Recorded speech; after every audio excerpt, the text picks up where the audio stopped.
E ciao a tutti farmer, spero tutto bene. Oggi andiamo a preparare la serra, andiamo a vedere cosa mettere come coltura. In particolare oggi andiamo a prepararla, quindi trinciatura e concimazione, faremo una concimazione ad hoc. Andiamo a vedere già una serie di insidie e come andare a risolverle. Abbiamo visto che abbiamo tolto tutti i teli, sono rimasti parte del fogliame, comunque dei cavolfiori. Abbiamo già estratto la radice dal terreno. Questo quando abbiamo tolto i nostri teli.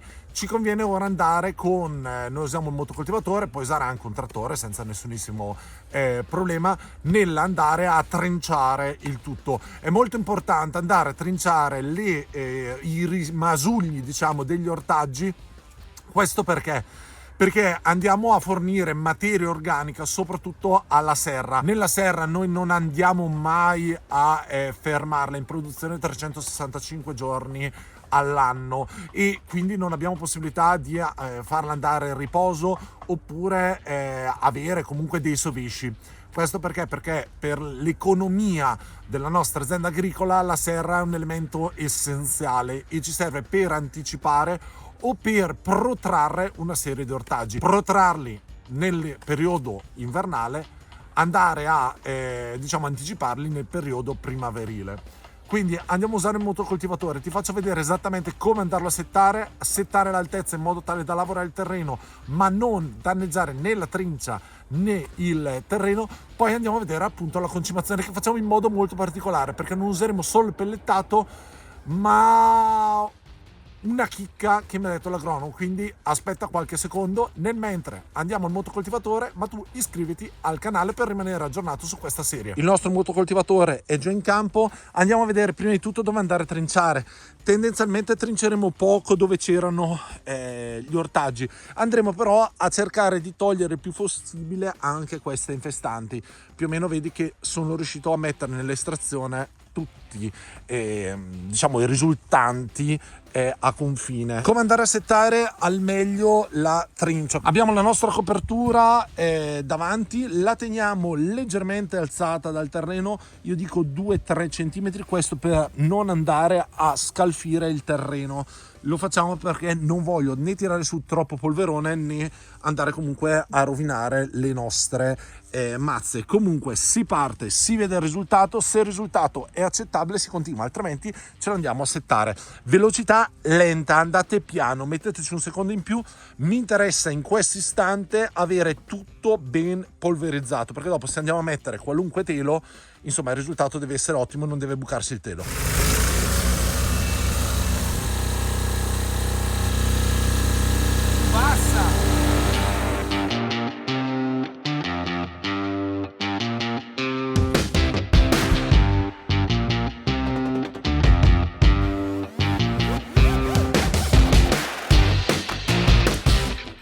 Ok, lavoro fatto. Abbiamo trinciato tutto, abbiamo restituito materia organica al terreno.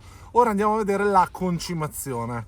Concimazione molto particolare. Noi non andiamo a utilizzare il letame. Questo perché da discussioni fatte anche con gli agronomi ci siamo accorti che il letame rischia di essere sbilanciato.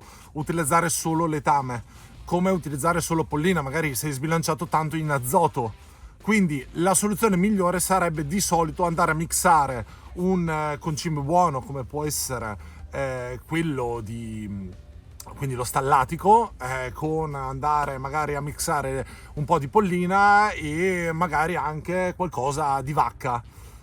Ora, la soluzione migliore è andare a utilizzare il concime pellettato. Questo perché ha 3 vantaggi. Prima di tutto lo riusciamo a dare subito, non rischiamo che non sia maturo, insomma varie sfumature. Secondo vantaggio, è già premiscelato in ogni grano, contiene già tutti i componenti ottimi che ci servono. Terzo vantaggio, non richiede troppi volumi. Quindi anche se tu sei a casa, è vero che puoi vai dal contadino a prendere il letame, però ragazzi, ti puzza l'auto, hai un furgone, ti puzza il furgone, lo metti giù in casa, occupa spazio e soprattutto richiede tante ore di lavoro per andare a dare la stessa sostanza organica, parliamo di a volte 8 o 9 volte il volume rispetto al concime pellettato. Io sto utilizzando da anni il Solabiol Natural Boost, mi trovo veramente bene, è bilanciato. Quest'anno andrò a fare un'aggiunta molto particolare. Come ti ho aggiunto? Andrò ad aggiungere della zeolite, quindi più o meno andrò a fare per 1 chilo di letame mezzo chilo di zeolite, lo mixeremo insieme e lo daremo al terreno. Questo perché? Perché voglio andare a aumentare comunque tutto l'afflusso minerale del terreno e andare a modificare il meglio possibile tutto un lato proprio di struttura. Sono delle prove interessanti che stanno facendo nelle serre una serie di agronomi. Io te le consiglio, andiamo a nutrire al meglio il terreno. Ora andiamo a farlo insieme, che così vedi. Comunque, se vedi, direi che il risultato è ottimo.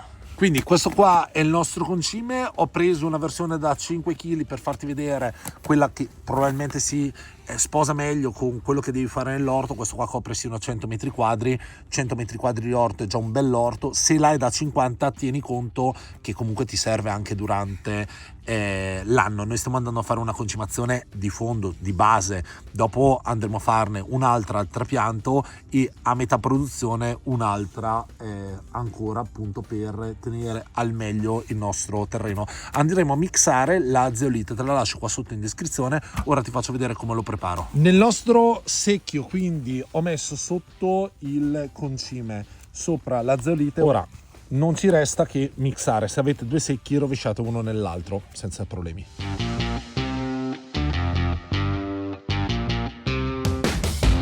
Vedi come deve diventare? Deve diventare così. E andiamo a darglielo. Ora lo diamo superficiale, dopo lavoreremo il terreno in modo tale che venga inglobato bene nel suolo. Tieni conto anche un po' di questo. Il concime è bene sempre interrarlo. In alcuni casi però, quando facciamo delle concimazioni di stimolo o di metà produzione, vuol dire per esempio nei pomodori, io faccio anche una concimazione appena incominciano a produrre, non solo liquida ma proprio granulare. In quel caso non posso interrarli, li daremo superficialmente. Per essere però inglobati al meglio in quella di fondo che facciamo è bene interrarlo. Allora, concimato bene tutto. Ora lo lasciamo fermo così, non si tocca nulla, lo lasciamo asciugare. Faremo nei prossimi giorni una bella ripuntatura, oppure volete usare la grillinette, usate la grillinette. Una volta fatto questo, asciugherà per altri qualche giorno, almeno 3-4, dipende dal vento che c'è. Se asciuga e non ci piove va bene. Dopo fresiamo teli, irrigazione teli, e andiamo a fare il trapianto. Ma tutto questo te lo racconterò in un prossimo video, quindi ti ricordo di seguirmi bene, iscriverti al canale, commenta qua sotto se stai concimando anche tu l'orto, stai preparando l'orto, se ti è piaciuta questa concimazione, che comunque è una base comunque professionale. Ti ricordo che c'è un video più lungo dove ti spiego cosa vado a fare e perché vado a farlo, e dopo ci sono tutti gli altri video dove, come oggi, andiamo a fare le azioni in campo. Se non sono ancora usciti, usciranno nei prossimi giorni. Qua sotto ci saranno tutti i link, altrimenti iscriviti al canale così rimani aggiornato. Farmer, ci vediamo al prossimo video. Ciao a tutti!